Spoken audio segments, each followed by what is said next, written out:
Kira-kira gimana sih cara untuk urus pemberian hak milik badan hukum di BPN untuk keperluan keagamaan atau sosial?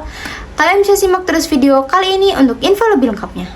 Video ini dipersembahkan oleh Arena Publik, informasi dari rakyat untuk masyarakat. Halo semuanya, ketemu lagi di Arena Publik. Jadi di video kali ini kita akan bahas tentang gimana sih cara untuk urus pemberian hak milik badan hukum di BPN untuk keperluan keagamaan atau sosial. Nah, ada beberapa tahapan yang harus kalian lakukan, yaitu tahapan pra-permohonan dan persiapan awal. Ini adalah tahapan kalian sebelum pergi ke BPN. Kalian harus identifikasi dulu status tanahnya. Apakah itu adalah tanah negara atau tanah HPL yang dapat dilepaskan. Lalu lakukan pengecekan awal di BPN melalui informasi dari pemerintah desa atau kelurahan setempat. Lalu kalian bisa siapkan dokumen legalitas badan hukum, yaitu fotokopi akte pendirian badan hukum, surat keputusan Menteri Agama atau Menteri lain, SKT atau surat keterangan terdaftar sebagai badan hukum keagamaan atau sosial, lalu fotokopi NPWP badan hukum, fotokopi KTP pimpinan atau pengurus badan hukum yang berwenang, surat keputusan atau SK atau berita acara rapat organ badan hukum yang menyetujui permohonan hak milik atas tanah.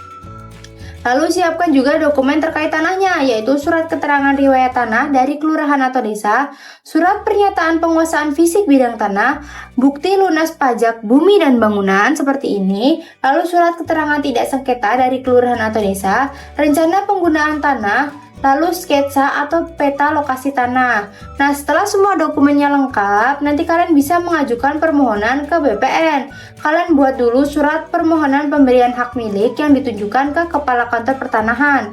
Lalu, kalian ajukan permohonan ke loket pelayanan di kantor pertanahan yang wilayahnya mencakup lokasi tanah.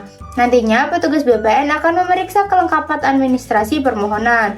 Nah, badan hukum akan diminta untuk bayar biaya pendaftaran permohonan dan biaya pengukuran tanah.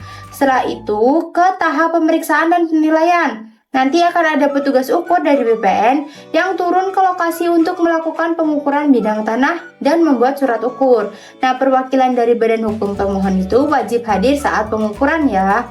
Lalu, nanti akan ada panitia pemeriksaan tanah. Nah, ini akan melakukan verifikasi lapangan secara menyeluruh. Setelah itu, hasil pemeriksaan dari panitia ini akan dituangkan ke dalam berita acara pemeriksaan tanah.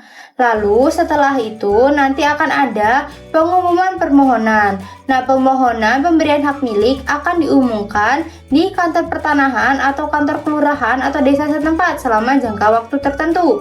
Ini untuk memberikan kesempatan bagi pihak lain yang mungkin memiliki keberatan. Setelah itu ke tahap keputusan dan penerbitan sertifikat hak milik. Hasil pemeriksaan panitia dan tidak adanya keberatan yang sah menjadi dasar bagi Kepala Kantor Pertanahan untuk memberikan rekomendasi.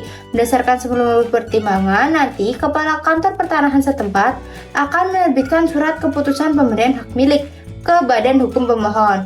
Meskipun sering ada keringanan atau pembebasan, tetap ada prosedur untuk penilaian BPHTB dan PNBP. Kalau ada kewajiban, badan hukum harus melunasinya terlebih dahulu. Nah, setelah semua persyaratan dan pembayarannya lunas, nantinya BPN akan mencatat pemberian hak milik pada buku tanah dan menerbitkan sertifikat hak milik atas nama badan hukum atau nama fasilitas atau tujuan. Nah, nantinya sertifikat ini akan dicatat sebagai hak milik yang diperuntukkan bagi kepentingan sosial atau keagamaan. Gitu teman-teman, semoga video kali ini bermanfaat.